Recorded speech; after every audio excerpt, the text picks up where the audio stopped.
이번 시간은 정치화법 교과서 112쪽부터 120쪽까지 읽으면서 밑줄 긋고 필기합니다.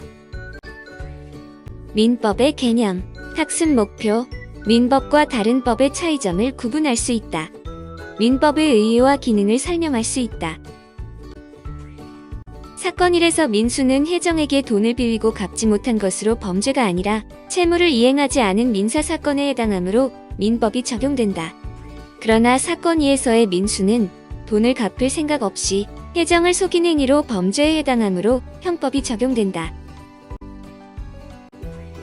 민법의 의미, 만약 어떤 사람이 다른 사람을 폭행하여 다치게 한다거나 물건을 도둑질하는 등의 행동을 한다면 이는 단순히 개인 간의 다툼에 그치는 것이 아니라 사회 질서를 심각하게 위반한 것이기 때문에 국가와 같은 공적기관이 개입하게 된다. 이렇게 개인과 국가 간 또는 국가기관 간의 공적인 생활관계를 규율하는 헌법이나 형법, 행정법과 같은 법들을 공법이라고 한다. 반면에 개인과 개인 사이에 다툼이 발생하면 두 사람의 주장을 통해 옳고 그름을 판단할 법이 필요해진다. 이렇게 개인 간의 법률 관계를 규율하는 민법, 상법 등을 사법이라고 한다. 민법은 개인 간의 법률 관계를 다루는 사법의 일종이다. 상인을 대상으로 하는 법인 상법과 달리 민법은 누구에게나 적용되는 법이다.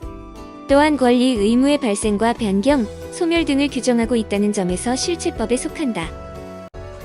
실체법이 무엇인지 알려주세요. 실체법은 권리와 의무의 내용 및 발생, 변경, 소멸 등을 규정한 법이고 이러한 법률 관계가 실현되는 절차를 규율하는 법은 절차법이라고 합니다. 민법, 상법, 형법 등은 실체법에 속하고 민사소송법, 형사소송법은 절차법에 해당합니다. 민법의 기능, 민법은 내용상 재산법과 가족법으로 나눌 수 있다. 재산법은 계약 등을 통해 생기는 권리와 의무의 문제를 다루는 채권법과 물건에 대한 권리를 다루는 물권법으로 나뉜다. 가족법은 부부와 친자를 중심으로 한 친족관계를 정한 친족법과 사망한 사람의 재산을 어떻게 처리할 것인지를 다루는 상속법으로 구성되어 있다.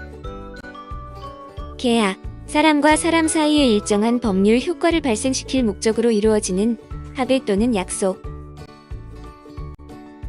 민법상의 법률관계는 사람들 사이의 합의에 따라 맺어지는 계약을 통해 만들어지거나 타인에게 고의 또는 과실로 위법하게 손해를 가하는 과정 등에서 형성된다. 따라서 계약과 불법행위는 민법 전체를 이해하는 데 매우 중요한 개념이다. 민법은 이러한 규정과 내용을 통해 개인 간의 법률관계를 조율하고 갈등을 해소하는 기능을 한다. 한편 개인 간의 법적 문제는 매우 다양한 양상으로 나타나기 때문에 모든 법을 미리 만들어 두기는 어렵다. 그래서 민법은 기본적으로 법률로 정해진 내용을 우선시하되 만약 법에 정해진 바가 없다면 사회적으로 통용되는 관습법이나 조리를 바탕으로 판단하도록 하여 법의 공백이 발생하지 않도록 하고 있다. 조리, 사물의 본성이나 본질적 법칙, 사물의 도리, 사람의 이성을 기초로 한 규범, 경험칙, 사회통념. 법률관계의 기초를 이루는 신의 성실의 원칙.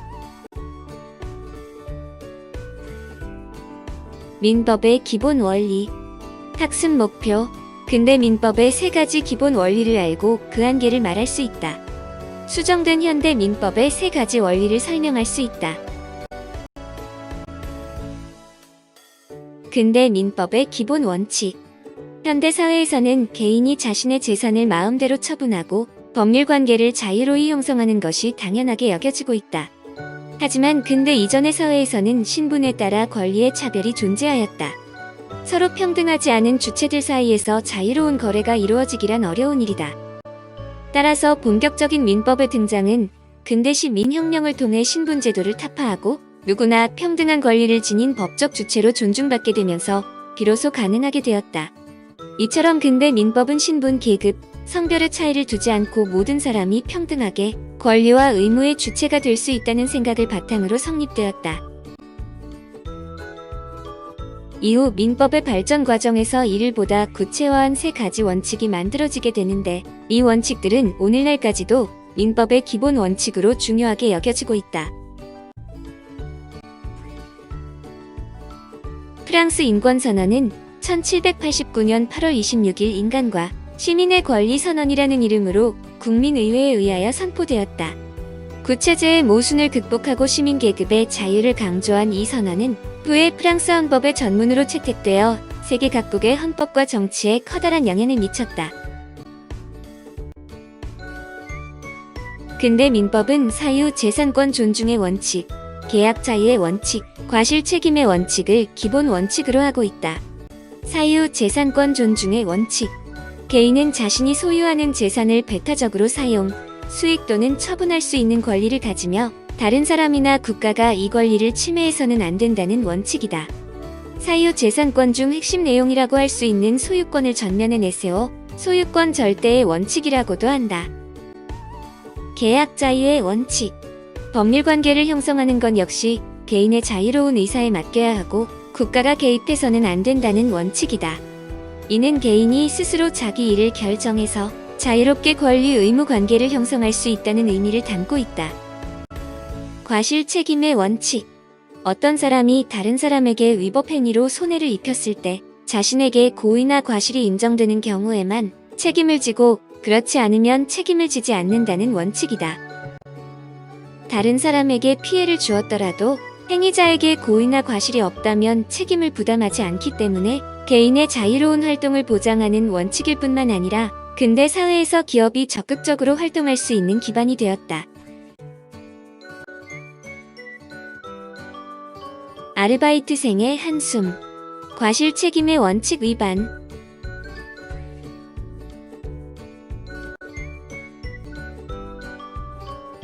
포샤의 판결은 정당하였을까?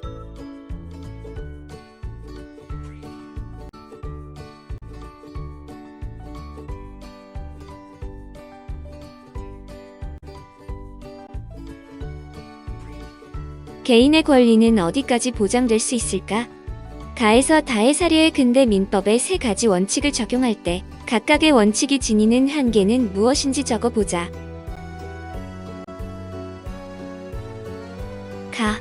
사유 재산권 존중의 원칙은 개인의 소유권을 절대적으로 보장하는 것으로 이 경우 공익이 훼손될 수 있으며 가진 자가 가지지 못한 자를 지배하는 무기로 악용될 수 있다는 한계가 있다.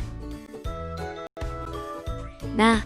계약 자유의 원칙은 개인 간 의사의 합치에 따라 계약이 이루어지는 것으로 불공정한 내용의 계약의 경우에는 사회적 문제가 될 수 있다.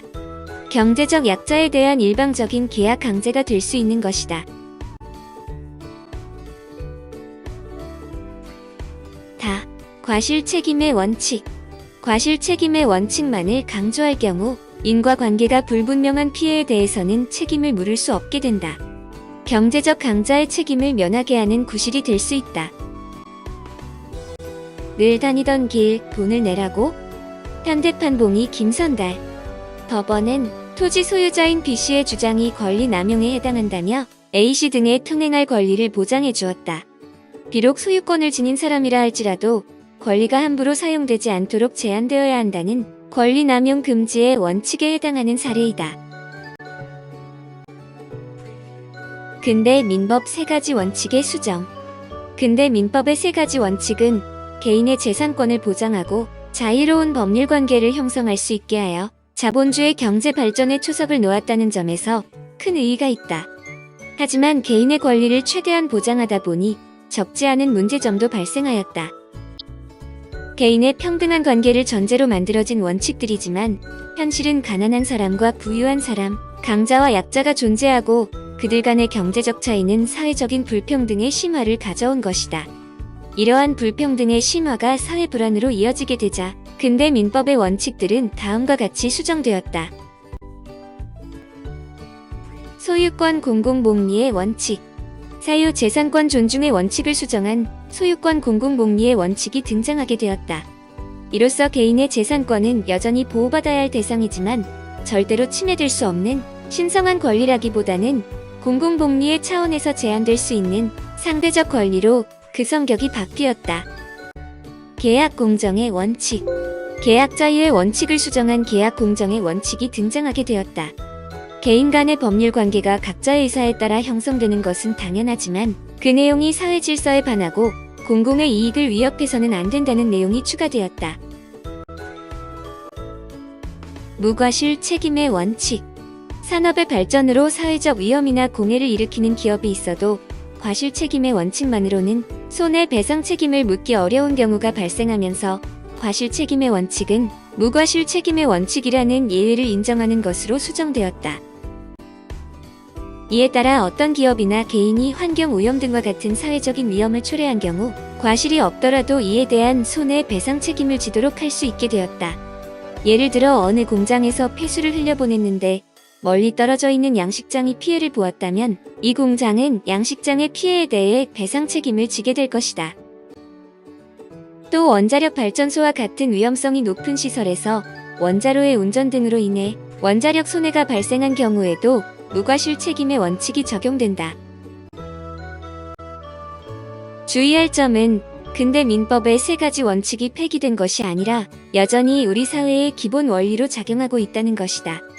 다만 현대 사회에서는 이 원칙들의 예외가 되는 상황이 발생하였을 때 수정된 민법 원칙들을 통해 이전보다 폭넓게 권리를 보장받을 수 있다.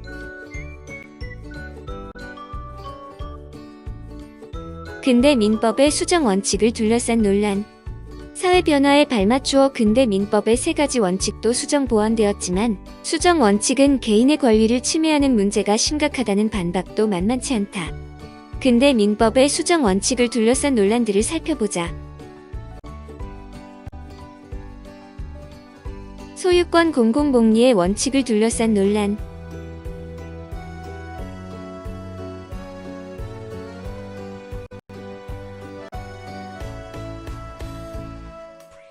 계약 공정의 원칙을 둘러싼 논란.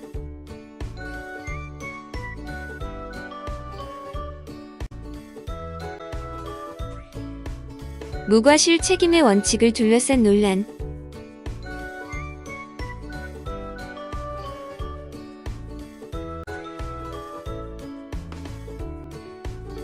수고하셨습니다.